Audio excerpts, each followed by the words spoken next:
Horror कहानियां थी। खून की प्यास पार्ट 2। और उसके बाद वो जंगल एक बार फिर से सुमन की चीखों से गूंज उठा। लेकिन आज की रात सुमन की चीखों को सुनने वाला वहां पर कोई भी नहीं था। अगर वहां पर कोई मौजूद था तो बस हरिया, जो कि अब एक भेड़िए में बदल चुका था। सुमन के बालों को पकड़कर घसीटते हुए वो जंगल के बीचों बीच एक जगह पर ले जा रहा था। अगली सुबह गांव में। अरे भाई, पता नहीं क्या बात है, अपने गांव का हरिया किसान और उसकी पत्नी सुमन दोनों गायब हैं। दोनों का कोई अता पता नहीं। अरे कैसी बातें कर रहे हो भाई, ये कब हुआ है? अरे पूरे गांव में खबर फैली पड़ी है। कल रात को दोनों खेत की तरफ जा रहे थे, लेकिन लौटकर आए ही नहीं। तो हो सकता है अपने खेत पर होंगे। पूरा गांव ढूंढ कर आया है भाई। जानते हो क्या मिला वहां पर? क्या हुआ भाई, क्या मिला? बताओ हमें, क्या मिला? अरे हरिया की पत्नी सुमन के कपड़े पड़े हुए थे। शरीर का एक एक कपड़ा फटा हुआ झोपड़ी के बाहर पड़ा था, लेकिन दोनों पति पत्नी का कोई पता ठिकाना नहीं था। अरे भाई, लेकिन उसका जो दोस्त है ना रामू किसान, उससे पता करके आते हैं ना। अब तक तो दोनों साथ ही खेत पर जाया करते थे। हाँ, हमें उसके घर जाना चाहिए भाई। चलो वहाँ चलते हैं, चलो। वो सारे लोग रामू के घर पर पहुंचते हैं। रामू अपने घर के बाहर बैठकर हुक्का पी रहा था। आज सारे के सारे लोग टोली बनाकर मेरे घर क्यों आ रहे हैं? क्या कोई मर गया क्या भाई? अरे कैसी बातें कर रहे हो? तुम्हारा सबसे अच्छा दोस्त हरिया और उसकी पत्नी गायब है, और तुम यहाँ बैठकर हुक्का पिए जा रहे हो हैं?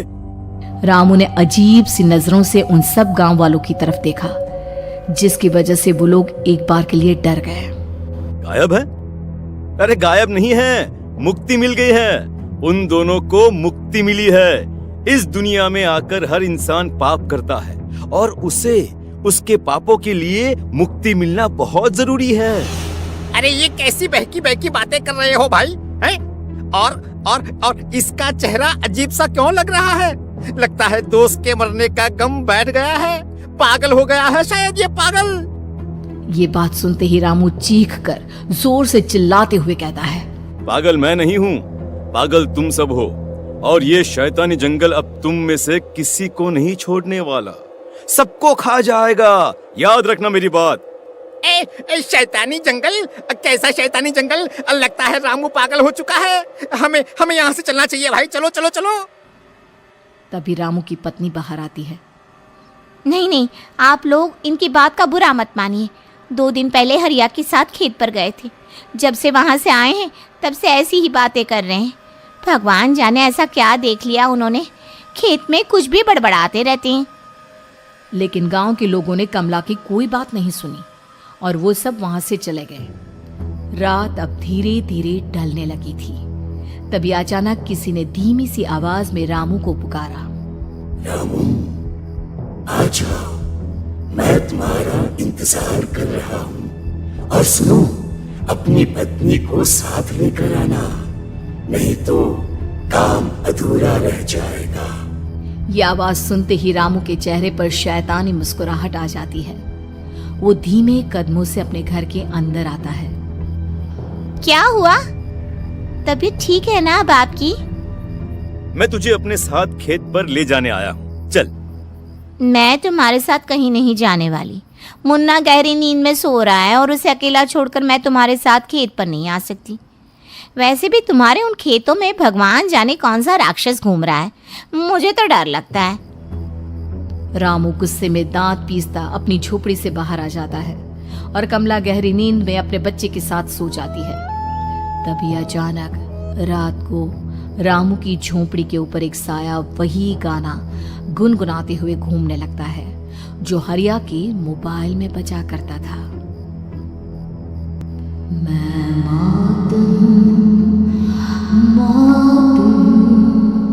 मौत जो पसरी है चारों ओर, जो आएगी कहीं से भी निगल जाएगी सबको। मैं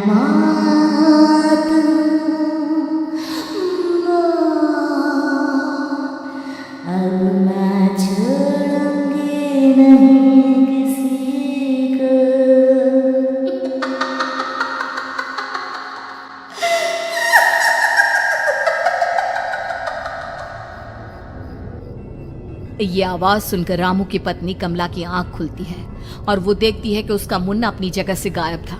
कमला चीखते हुए बाहर दौड़ कर आती है। वहां पर उसने देखा कि रामू ने अपने बच्चे को झोपड़ी के बाहर एक पेड़ से उल्टा लटकाया हुआ था और उसका बच्चा चीख चीख कर रो रहा था। वहीं दूसरी तरफ एक साया बच्चे के ठीक नीचे आग जलाकर उसके चारों तरफ हैवानों की तरफ नाच रहा था। छोड़ दो मेरे बच्चे को। अरे क्या कर रहे हो तुम? शर्म नहीं आती तुम्हें अपने ही बच्चे को इस तरह मौत के हवाले करते हुए? अपना बच्चा? किसने कहा ये मेरा बच्चा है? अरे ये तो उस रामू की औलाद है, इस गांव के किसान रामू की, और मेरी दुश्मनी इस गांव के हर इंसान के साथ है। क्या? कैसी बात कर रहे हो तुम? और ये औरत कौन है? ये मेरे बच्चे को खा जाएगी। तभी अचानक से उस साया ने एक बेहद खतरनाक दिखने वाली औरत का रूप ले लिया और उसकी आंखों से आग निकल रही थी। सही पहचाना तूने। मैं तेरे बच्चे को खा जाऊंगी। अगर तू अपनी इस हैवान पति रामू के साथ जंगल नहीं आई तो मैं तेरे बच्चे को खा जाऊंगी। लेकिन क्यों? आखिर क्या चाहते हो तुम मुझसे? मुझे जंगल क्यों ले जाना चाहती हो? औरत बुरी तरह से ठहाके मार मार कर जोर जोर से हंसने लगी और साथ में रामू भी। ये तो तुझे वहाँ चलने के बाद ही पता चलेगा ना। अगर तू नहीं आई तो थोड़ी देर में तेरा ये बच्चा आग में जलकर मर जाएगा। चल जल्दी। नहीं, मेरे बच्चे को छोड़ दो। तुम जहाँ कहोगे मैं तुम्हारे साथ चलने के लिए तैयार हूँ। और उसके बाद उस बच्चे को झोपड़ी में लिटाकर आगे आगे वो साया चल रहा था और उसके पीछे पीछे रामू अपनी पत्नी के बाल पकड़कर उसे घसीटते हुए जंगल की तरफ ले गया। जंगल में जाने के बाद कितनी खूबसूरत हो तुम। आज की रात बस तुम और मैं एक दूसरे के साथ रहेंगे। मुझे तुमसे बहुत डर लग रहा है। तुम्हें क्या हो गया है? तुम तो बिल्कुल ठीक थे। वो होगा जो हमारे बीच होना चाहिए। तो आओ अपने आप को मेरे हवाले कर दो। कमला ने डर की वजह से अपनी दोनों आंखें कसकर बंद कर ली थी। रामू ने बुरी तरह से चीख कर कमला से कहा, आंखें खोलो अपनी और मेरी तरफ देखो। कमला ने जैसे ही अपनी आंखें खोली उसने देखा कि रामू एक खतरनाक खूनी हैवान में बदल चुका था। कौन हो तुम? जाने दो मुझे। क्या चाहते हो मुझसे? वही जो एक आदमी एक औरत से चाहता है। मैं तुम्हारा पति रामू नहीं बल्कि इस जंगल का एक भेड़िया हूँ और आज की रात तुम्हारे खून से अपनी प्यास बुझा जाऊं। और उसके बाद वो जंगल कमला की दर्दनाक चीखों से गूंज उठा।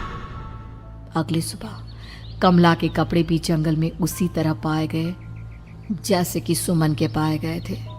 इस घटना के बाद पूरे गांव में दहशत का माहौल था। अपने माँ बाप की मौत और गांव में हो रहे इस तरह की घटनाओं की खबर सुनकर किशन शहर से गांव लौट आया था। अपने माँ बाप की बेदर्द मौत की वजह से वो बहुत परेशान था। तभी अचानक उसे अपने घर में खाट के नीचे पड़ा हुआ वो मोबाइल फोन मिला जो उसने अपने पापा हरिया को गिफ्ट किया था। अरे कितने प्यार से पापा के लिए मोबाइल फोन लेकर आया था। इसे एक दिन भी काम में नहीं ले पाए। और आखिर कौन है जो गांव में इस तरह की हत्याएं कर रहा है? क्या है इन सब के पीछे? क्या है?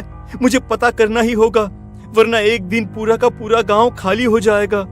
इस गांव में एक भी जिंदा इंसान नहीं बचेगा। गांव के लोगों की मदद करने के इरादे से किशन अपने गांव से दूर एक दूसरे गांव में बहुत बड़े तांत्रिक के पास मिलने के लिए गया। तांत्रिक बाबा, अब आप ही कुछ उपाय बता सकते हैं। भगवान जाने हमारे गांव को किसकी नजर लग गई है। नजर नहीं लगी है, किसी ने तुम्हारे गांव को बद्दुआ दी है। किसी सताई हुई आत्मा का प्रकोप है और अब वो पूरे गांव में किसी को नहीं छोड़ेगी जब तक उसकी आत्मा को शांति नहीं मिल जाती। अरे लेकिन ऐसा कौन है बाबा? किसकी आत्मा है और कैसे मिलेगी उसे शांति? मौत है, मौत कहीं से भी आएगी और सबको निगल जाएगी। इससे बचने का सिर्फ एक ही उपाय है, लेकिन उस उपाय को करना आसान नहीं होगा। जो भी उस उपाय को करने की कोशिश करेगा उसकी जान जा सकती है। भले ही मेरी जान चली जाए, लेकिन मैं अपने गांव के लोगों की जान बचाने की पूरी कोशिश करूंगा बाबा। तो ठीक है फिर, अगली अमावस की रात जैसा मैं कहता हूँ वैसा ही करना। अमावस की रात तांत्रिक के बताए अनुसार किशन अपने साथ केरोसिन लेकर जंगल की तरफ चल पड़ा। उसके हाथ में देवी के मंदिर का सिंदूर भी था। किशन जंगल के बीचों बीच पहुंचा। ये देखकर उसकी आंखें फटी की फटी रह गई। वहां एक उबलते पानी का तालाब था और कई लोगों की लाश लटक रही थी। किशन के माँ बाप की लाश भी वहीं थी। माँ, बापू, क्या हो गया? ये क्या हो गया? तभी वहां पर एक औरत और आदमी आते हैं। उन्हें देखकर किशन चौंक जाता है। गोपाल काका, आपकी तो 5 साल पहले मौत हो गई थी। और निर्मला काकी, आप? हाँ, मौत तो हो गई थी, लेकिन तुम ये नहीं जानते कि हमारी मौत कैसे हुई थी। क्या कहना चाहते हैं आप? कुछ नहीं, बस ये जान लो कि अब इस गांव में कोई जिंदा नहीं बचेगा। लेकिन क्यों काकी?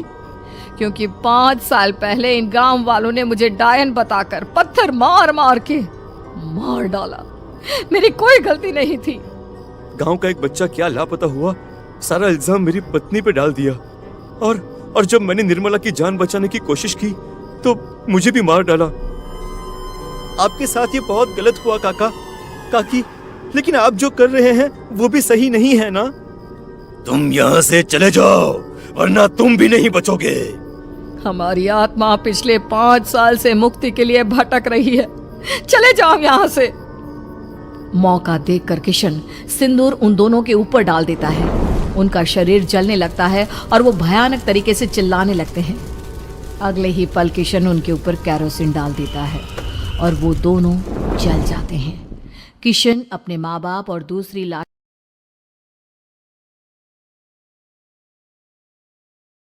कॉन्ट्रैक्ट वाली बहू। नरेश की माँ अपने बेटे से मिलने दिल्ली आ रही है। इस बात का पता चलते ही नरेश के दिल में हलचल मच जाती है। नरेश अपनी माँ के स्वागत की तैयारी में लग जाता है। साथ ही उसे डर भी सताने लगता है कि उसकी माँ कहीं अपनी पुरानी जिद पर फिर से बैठ ना जाए। हे भगवान, इस बार बचा लो। अगले साल पक्का माँ की जिद पूरी कर दूंगा। तभी दरवाजे की घंटी बजती है। नरेश दरवाजा खोलता है तो सामने अपने मकान मालिक को देखकर हैरान हो जाता है, क्योंकि उनके साथ एक सुंदर सी लड़की भी थी। अब नमस्ते अंकल, कुछ काम था, मुझे बुला लेते। आपने क्यों कष्ट किया? अरे नहीं, इसमें कष्ट कैसा। मैं तो बस तुम्हें रीना से मिलवाने आया था। आज से रीना तुम्हारे साथ इसी फ्लैट में रहेगी। अंकल, कोई लड़का फ्लैटमेट नहीं है? एक अनजान लड़की के साथ रहना मेरे लिए थोड़ा अजीब होगा। देखो नरेश, मैं तुम्हें पहले भी बता चुका हूँ कि इस फ्लैट में तुम्हें किसी ना किसी के साथ एडजस्ट करना ही होगा, या फिर तुम अकेले पूरे फ्लैट का किराया दे दो, मैं किसी को नहीं रखूंगा। नरेश अपने मकान मालिक की बात सुन के रीना के साथ रहने के लिए तैयार हो जाता है, पर अंदर ही अंदर उसे ये बात खाने लगती है कि वो अपनी माँ को क्या जवाब देगा जब उसकी माँ रीना के बारे में उसे पूछेगी। दिन बीतने लगते हैं। नरेश और रीना अच्छे दोस्त भी बन जाते हैं, पर अभी भी नरेश अपनी प्रॉब्लम का सॉल्यूशन नहीं ढूंढ पाता। एक दिन नरेश बहुत परेशान सा बैठा होता है। तभी रीना उसे पूछती है, क्या हुआ नरेश, तुम काफी परेशान लग रहे हो, सब ठीक तो है ना? हाँ, सब ठीक है, बस एक छोटी सी प्रॉब्लम है। वो एक्चुअली 2 दिन बाद मेरी माँ मुझसे मिलने आ रही है। अरे, तो इसमें प्रॉब्लम क्या है? ये तो खुशी की बात है। हाँ रीना, बट मेरी माँ एक जिद लेकर बैठ गई है कि मैं शादी कर लूँ, पर मैं अभी इस चीज़ के लिए तैयार नहीं हूँ। ऊपर से जब वो तुम्हें देखेगी तो 100 सवाल करेगी, क्या जवाब दूंगा? अरे, इसमें कोई टेंशन वाली बात नहीं है। मेरे पास ना इस प्रॉब्लम का सलूशन है, जिससे ना तुम्हें शादी करनी पड़ेगी और ना ही तुम्हारी माँ मेरे बारे में कुछ पूछेंगी। रीना की बात सुनकर नरेश सोच में डूब जाता है। वो सोचता है कि रीना खुले ख्यालों वाली लड़की है, कहीं माँ को सच बता ना दे। नरेश को सोच में डूबा देखकर रीना कहती है, अरे क्या हुआ, किस सोच में पड़ गए? डोंट वरी, जैसा तुम सोच रहे हो ना वैसे कुछ भी नहीं है। मेरे पास एक प्लान है। मैं कुछ समझ नहीं पा रहा हूँ, कैसा प्लान? मैं समझाती हूँ। हम ना एक कॉन्ट्रैक्ट मैरिज कर लेते हैं। फिलहाल मेरे पास जॉब नहीं है, तो तुम इस रूम का किराया दे देना जब तक तुम्हारी माँ यहाँ रहेंगी, सिर्फ तब तक। और तुम अपनी माँ से कह देना कि मैं तुम्हारी पत्नी हूँ। इससे वो मेरे यहाँ रहने पर कोई सवाल भी नहीं करेंगी। अरे बात तुम्हारी ठीक है, पर माँ से झूठ बोलना, ना ना बाबा, मैं ये रिस्क नहीं ले सकता। कोई और आइडिया दो ना तुम। देखो मंजूर हो तो बोलो, वरना सच बता दो, मुझे कोई प्रॉब्लम नहीं है। रीना की बात सुनकर नरेश सोच में डूब जाता है। बहुत सोचने के बाद जब उसे कोई रास्ता नहीं मिलता तो वो रीना के बताए हुए रास्ते पर चलने के लिए तैयार हो जाता है। वो रीना से बात करता है और अपनी माँ की पसंद और नापसंद के बारे में बताता है। रीना भी नरेश की सभी बातों को ध्यान से सुनती है ताकि कहीं उससे कोई गलती ना हो जाए। आखिर वो दिन भी आ जाता है जब नरेश की माँ उससे मिलने दिल्ली आ जाती है। नरेश अपनी माँ को फ्लैट पर लेकर जाता है। जैसे ही नरेश की माँ फ्लैट के अंदर जाती है, रीना उसके पैर छू लेती है। ये देखकर नरेश की माँ थोड़ी घबरा जाती है और नरेश से पूछती है, अरे बेटा नरेश, ये कौन है? माँ ये आपकी बहू रीना है। माफ़ी चाहता हूँ, सब कुछ इतनी जल्दी में हुआ कि आपको बता ही नहीं पाया, इसलिए सोचा कि क्यों ना आपको सरप्राइज दिया जाए। अरे बेटा, मैं तो बस तेरा घर बसा हुआ देखना चाहती थी। हाँ, बहुत अरमान थे अपनी इकलौते बेटी की शादी को लेकर, लेकिन कोई बात नहीं, शायद किस्मत को यही मंजूर होगा। ये कहते ही नरेश की माँ रीना को गले लगा लेती है। रीना बेटिया, मेरा बेटा ना थोड़ा नादान है, पर तुम काफी समझदार लगती हो और मैं जानती हूँ कि तुम इसका बहुत अच्छे से ध्यान रखोगी। माँ आप चिंता मत कीजिए, मैं सब संभाल लूंगी। नरेश की माँ अपने बहू और बेटे के साथ खुशी खुशी रहने लगती है। दिन बीतने लगते हैं। नरेश की माँ और रीना का रिश्ता बहुत मजबूत होता चला जाता है। वो दोनों सारा दिन एक साथ रहती और खूब बातें करती। इधर साथ रहते रहते नरेश और रीना भी एक दूसरे से प्यार करने लगते हैं। दोनों को इस बात का एहसास हो जाता है, फिर भी वो इस बात को छुपा कर ही रखते हैं। एक दिन नरेश की माँ और रीना शादी के बारे में बात करने लगते हैं। रीना बिटिया, ये तो नरेश ने मुझे बिना बताए शादी कर ली, वरना मैं तो अपनी इकलौती बेटी की शादी इतनी धूमधाम से करती कि सारी दुनिया देखती रह जाती। अच्छा माँ, आप ऐसा भी क्या करती नरेश और मेरी शादी में जो दुनिया देखती रह जाती? अरे बिटिया, एक माँ के अरमान तुम अभी नहीं समझोगी। मैं तो अपनी बहू को एक रानी की तरह लेकर आती और शादी भी बिल्कुल शाही अंदाज में करती, पर मेरे तो सारे अरमान ऐसे ही रह गए। खैर, मुझे तो अपने बेटे और बहू की खुशी चाहिए बस। ये कहते हुए नरेश की माँ की आंखों में आंसू आ जाते हैं। रीना भी ये सुनकर ख्यालों में खो जाती है, क्योंकि वो भी मन ही मन खुद को नरेश की पत्नी और उसकी माँ की बहू मानने लगी थी। शाम को जब नरेश ऑफिस से घर आता है तो रीना खुद को रोक नहीं पाती और नरेश के सामने उसकी माँ को अपने और नरेश के रिश्ते का सारा सच बता देती है। रीना की बात सुनकर नरेश की माँ दोनों से बहुत नाराज हो जाती है और घर वापस जाने की बात करने लगती है। तुम दोनों ने मुझसे सच छुपाकर बहुत ठेस पहुंचाई है मुझे। अब तुम लोगों के साथ नहीं रहना चाहती मैं, कल ही वापस चली जाऊंगी अपने घर। माँ मुझे माफ कर दो, ये सब मैंने रीना के कहने पर ही किया है, वरना मैं भी आपको कभी ठेस पहुंचाने के बारे में सोच भी नहीं सकता। हाँ माँ, हमने ये सिर्फ आपका दिल रखने के लिए किया, प्लीज हम दोनों को माफ कर दीजिए।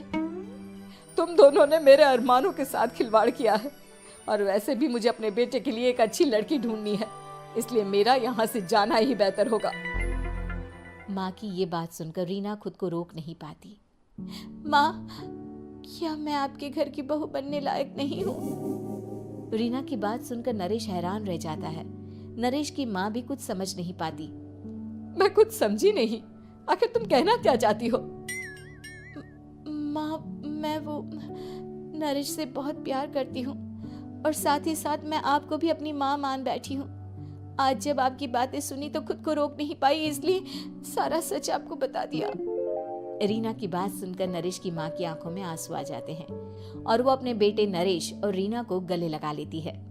मेरे घर की बहू तो सिर्फ रीना बिटिया ही बनेगी। मैं आज ही तुम दोनों की शादी की तारीख निकलवा दूंगी, बस एक बार तुम्हारे घर वाले मान जाए। उसी दिन रीना के माता पिता भी उनके फ्लैट पर आ जाते हैं। दोनों परिवार आपस में बैठकर बातें करते हैं और शादी के लिए राजी हो जाते हैं। रीना भी कॉन्ट्रैक्ट फाड़ देती है और कहती है, सही मायने में मैं अब बहू बनूंगी, अब तक तो सिर्फ कॉन्ट्रैक्ट वाली बहू थी।